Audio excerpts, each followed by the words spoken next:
Halo anak-anak, selamat datang di pembelajaran fisika. Kali ini kita akan membahas materi hukum 2 Kirchhoff, jenjang SMP kelas 9. Bersama saya, Pak Sifotang. Adapun tujuan pembelajaran kita kali ini yang pertama adalah mampu menjelaskan bunyi hukum 2 Kirchhoff.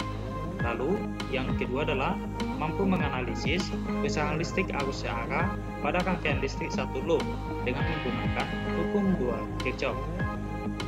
Baiklah, anak-anak, kita mulai ya. Hukum 2 Kirchhoff. Hukum 2 Kirchhoff ini biasa disebut dengan hukum tegangan Kirchhoff, ya, atau Kirchhoff voltage law. Nah, kalau kemarin hukum 1 Kirchhoff namanya apa? Hukum arus, ya, hukum arus Kirchhoff. Kalau hukum 2 Kirchhoff itu adalah hukum tegangan. Oke? Nah, apa bunyi hukum 2 Kirchhoff? Bunyi hukum 2 Kirchhoff adalah total beda potensial atau tegangan pada suatu rangkaian tertutup adalah 0. Ya, arti rangkaian tertutup itu ada arus listrik yang mengalir, ya. Atau dengan versi lain, pada rangkaian tertutup jumlah aljabar GGL, ya, ini simbol GGL, dan jumlah penurunan potensial I kali R sama dengan 0. Nah, kalau dituliskan secara matematika, sigma GGL ditambah sigma penurunan tegangan, ya. Ini lambang GGL tadi, ini adalah penurunan tegangan. Tegangan sama dengan I kali R. Ini adalah hukum Ohm, ya, yang kita bahas sebelumnya. Baik anak-anak, selanjutnya hukum 2 Kirchhoff ini digunakan untuk menentukan kuota arus listrik dan beda potensial pada rangkaian tertutup seperti pada contoh soal berikut ini. Di sini terdapat gambar rangkaian listrik tertutup. Kemudian dari gambar ini kita diminta untuk menentukan berapa kuota arus listrik yang mengalir pada rangkaian ini, ya. Berapa kuota arus listriknya. Lalu kemudian kita juga diminta untuk menentukan berapa beda potensial antara titik A dan B, ya, BAB. Berapa beda potensialnya? Titik A, titik B. Nah, untuk menyelesaikan soal ini terlebih dahulu kita identifikasi gambar rangkaian listrik ini.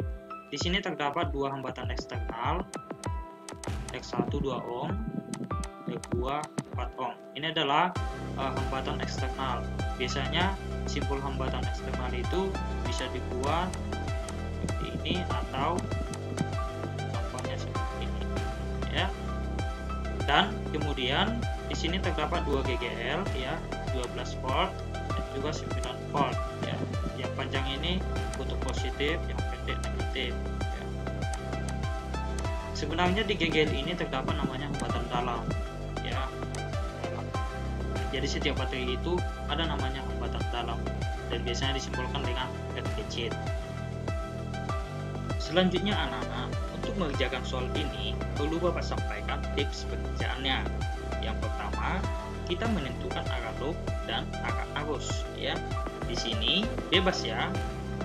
Tetapi usahakan saja arah loop dan arah arus itu searah, ya. Maksud dari arah loop anak-anak, loop itu artinya lintas tertutup, ya.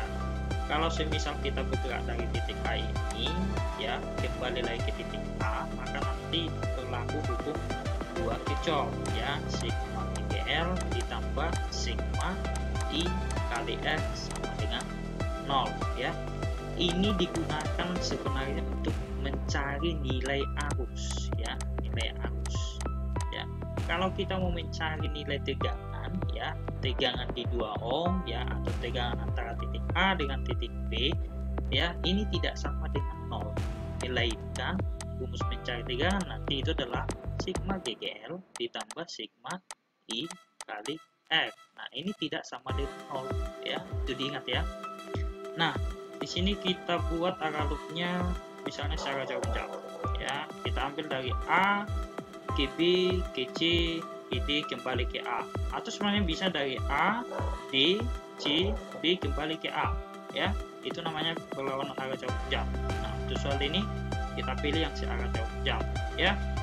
Untuk yang berlawanan arah jarum jam silakan nanti kerjakan sendiri ya, pasti hasilnya sama. Lalu yang kedua, karena arah loopnya searah jarum jam, maka arah arusnya juga kita bikin searah jarum jam ya. Ini dia, perlu anak-anak ketahui arah arus itu dari mana, dari kutub positif ke kutub negatif ya. Oke, kemudian ada perjanjian tanda untuk nilai GGL ini dan nilai I kali R ya. Perjanjiannya seperti berikut. Yang pertama, jika arah loop pertama kali bertemu dengan kutub positif GGL ya, maka tanda GGL nanti positif ya. Artinya seperti ini. Kalau misalnya kita bergerak dari titik A ini, nah di sini pertama kali yang bertemu adalah positif, maka nanti nilainya positif 9 itu. Kemudian bergerak lagi, kemudian sampai sini bertemu negatif, maka nilai GGL-nya negatif 12 gitu dia. Bisa dipahami?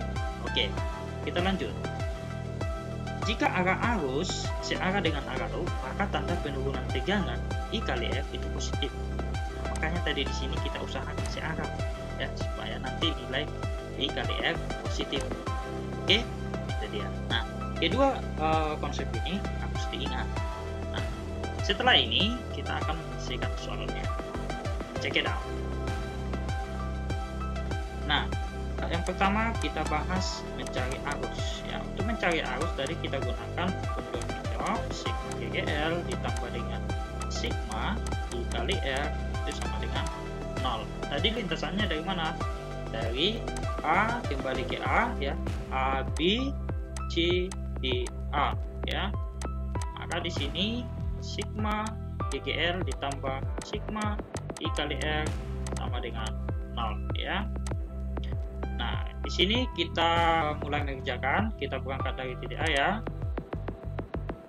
Saya tarik garis ya, berjalan, kemudian dia jumpa dengan positif 9, maka nilai GGL-nya positif 9 ya. Kemudian berjalan lagi ya, lalu jumpa dengan negatif 12, maka di sini kita tulis negatif 12. Oke, selesai untuk GGL. Nah, kemudian di sini kita tambahkan. Kenapa kita tambahkan? Karena tadi arah loop itu searah dengan arah arus ya kan, jadi kita buat sini tanda tambah. Nah, kemudian rangkaian ini hubungan antara hambatan 2 ohm dengan 4 ohm itu adalah seri. Nah, jadi di sini arusnya nanti sama besar ya. Maka di sini I dikalikan dengan jumlah hambatan ini ya, 2 ohm ditambah 4 ohm. I dikali 2 ditambah 4 sama dengan 0. Lalu ini kita selesaikan ya, 9 dikurang 12 itu adalah negatif 3, lalu ditambah dengan 6i ya, 2 tambah 4 6 kali 6i sama dengan 0. Lalu berikutnya min 3 ini pindah ke ruas kanan, maka jadi positif 3, sehingga 6i sama dengan 3, i sama dengan 3 per 6, kita sederhanakan 1/2 ampere. Ingat, satuan arus adalah ampere. Nah, itulah besar arus yang mengalir di rangkaian ini ya.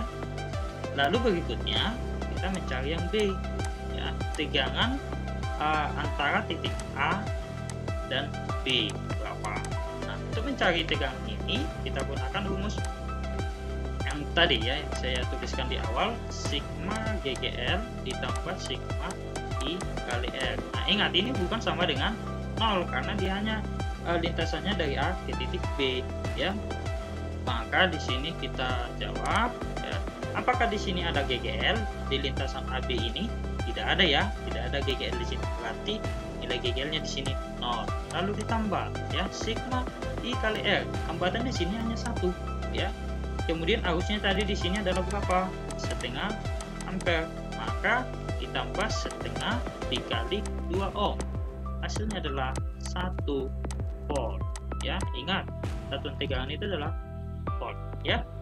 Oke, ini adalah lintasan pendek ya. Ada lintasan panjang ya. Ini kita buat B A D C B ya, bisa. Nah, ini lintasannya. Nah, untuk ini kita tetap menggunakan rumus ini ya, sigma GGL ditambah sigma I kali R. Nah, di sini kita lihat pertama kali dia bertemu dengan positif 12, tuliskan sini positif 12, lalu berjalan kemudian menuju bertemu negatif 9 ya, berarti ini negatif 9, lalu ditambah, apakah sini tambah atau kurang? Nah, kita perhatikan. Nah, tadi arah arus itu kemana? Searah jarum jam kan? Nah, ke sini tadi arah arus kan? Sementara arah loopnya ini ke sini, ya kan? Perjalanannya dari A, D, C, B. Berarti dia berlawanan arah, ya. Arah arus berlawanan arah dengan arah loop. Maka tanda positif ini kita ubah menjadi negatif, ya. Jadi negatif dia. Maka di sini nilai I tadi berapa? Setengah, ya. Lalu dikali hambatan.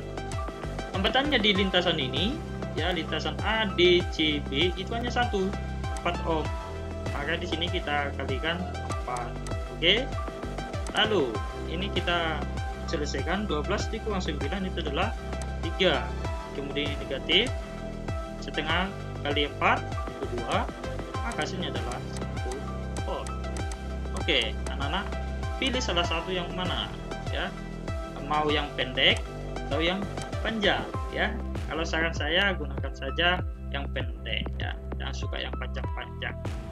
Oke anak-anak, itu penjelasan untuk soal ini ya, supaya anak-anak bisa lebih memahami ya soal ini. Coba uji pemahamanmu dengan soal tantangan ini ya. Silakan kerjakan soal ini, lalu tuliskan jawabanmu di kolom komentar.